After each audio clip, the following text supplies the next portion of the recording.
Muito bem, meus irmãos, nós estamos aqui mais uma vez no nosso guia Tempo com Deus e é um grande prazer estar falando com vocês, mesmo aqui de Machalí, no Chile. Nós estamos no inverno, espero que não tenha nenhum ruído, ademais dos passarinhos aqui, mas eu queria que nós abríssemos as nossas Bíblias até 1 Coríntios capítulo 13, versículo 13. E é um versículo, sem dúvida, muito conhecido, muito observado, mas eu queria ler esse versículo antes de nós seguirmos. 1 Coríntios capítulo 13, versículo 13, disse: Agora, pois, permanece a fé, a esperança e o amor, estes três. Porém, o maior destes é o amor. Na última vez que eu pude estar, na primeira vez que eu pude estar aqui com vocês, nós mostramos algo sobre a autoridade do Espírito Santo sobre a igreja. Nós sabemos que há muitas coisas que mostram a autoridade do Espírito Santo sobre a igreja. Mas nós podemos fazer alguns pensamentos deste versículo e seguir dentro desse título, desse tema, a autoridade do Espírito Santo sobre a sua igreja, a igreja de Cristo. E algumas observações. Paulo está falando de 3 características que o Espírito Santo concede aos cristãos: a fé, a esperança e o amor, em uma igreja que aparentemente não podia entender e não podia viver nenhuma dessas 3 características: a fé, a esperança e o amor. E olhando o histórico dessa igreja, como pode uma igreja que tem divisões, uma igreja que mostra claramente a carnalidade destes irmãos? Se você vai no segundo capítulo, versículo 14, versículo 15, também vai falar aqui sobre uma liderança fiel no capítulo 4. Vai também mencionar os problemas de casamento no capítulo 7. E vai falar de problemas de conduta dentro da própria igreja nos capítulos 12, no capítulo 10, envolvendo dons, envolvendo posições, né? Vai falar sobre a própria ceia e como eles estão não cuidando desse momento da ceia do Senhor, no capítulo 11. E no capítulo 13, Paulo vai falar sobre o amor. E termina esse capítulo com esse versículo 13. A fé, a esperança e o amor. Por outro lado, nós não podemos esquecer que o Espírito Santo, ele atua em cada cristão dentro do seu corpo, selando esse cristão, mostrando que não sai mais dele e que exerce a autoridade, mas é impossível o Espírito Santo exercer essa autoridade de maneira individual. A autoridade do Espírito Santo sobre a igreja e sobre os cristãos, ela é coletiva. Você nunca pode entender o Espírito Santo agindo em você sem agir na coletividade da igreja local. Eu nem estou falando da igreja universal, porque a igreja local é a obra pela qual o Espírito Santo atua em cada cristão. É interessante porque a Bíblia fala sempre que nós somos templo do Espírito Santo. A Bíblia nunca fala que eu sou a igreja. Você não vai encontrar isso nas Escrituras, ainda que muitos cristãos ou não cristãos verdadeiros estejam falando, eu sou a igreja. A igreja e o templo são 2 palavras que têm sentidos e propósitos muito diferentes dentro da Escritura. Igreja é uma coletividade, ou é uma comunhão, ou uma comunidade de pessoas que foram resgatadas da condenação para glorificar a Cristo. Isso é igreja. Você não pode tirar de igreja a palavra comunidade. Por outro lado, a palavra templo, que significa habitação de Deus, tabernáculo, ela tem sentido de que Deus mora nesse lugar. Por isso que a Bíblia define que nós somos templo do Espírito Santo. A Bíblia não fala que eu sou a igreja. A igreja, repito, é uma comunidade de pessoas que foram resgatadas do pecado através da cruz de Cristo. Então, quando um cristão fala que eu não tenho nenhum envolvimento com a igreja local, automaticamente mostra que, primeiro, é um cristão verdadeiro, o Espírito Santo habita nele. E segundo, se é ainda um cristão verdadeiro, por que será que o Espírito Santo não está corrigindo essa pessoa? Ou ainda se está corrigindo essa pessoa, não se é notado.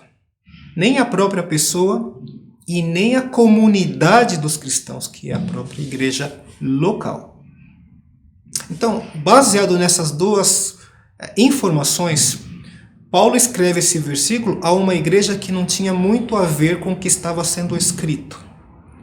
Ou não estava mostrando exatamente o que Paulo estava escrevendo. E depois nós podemos ver que o Espírito Santo, ele atua na vida de um cristão para que ele esteja em comunidade e não isolado dessa comunidade. A outra observação que nós encontramos do Espírito Santo é que ele tem a autoridade sobre os cristãos e sobre a igreja, ou melhor, sobre o cristão ou a cristã e sobre a igreja local, com um propósito muito específico além destes. E esse propósito se encontra em João, capítulo 16, e os versículos 13 e o início do versículo 14 nos dá essa informação. Então deixa eu ler aqui esses dois versículos que diz assim. João capítulo 16, versículos 13 e início do versículo 14. Quando vier, porém, o Espírito da verdade, ele vos guiará a toda a verdade, porque não falará de si mesmo, mas dirá tudo o que tiver ouvido e vos anunciará as coisas que hão de vir. Ele me glorificará. A atuação do Espírito Santo na vida do cristão, da cristã e da igreja local é glorificar somente a Cristo. Isso é parte das 5 solas. Solo Christus.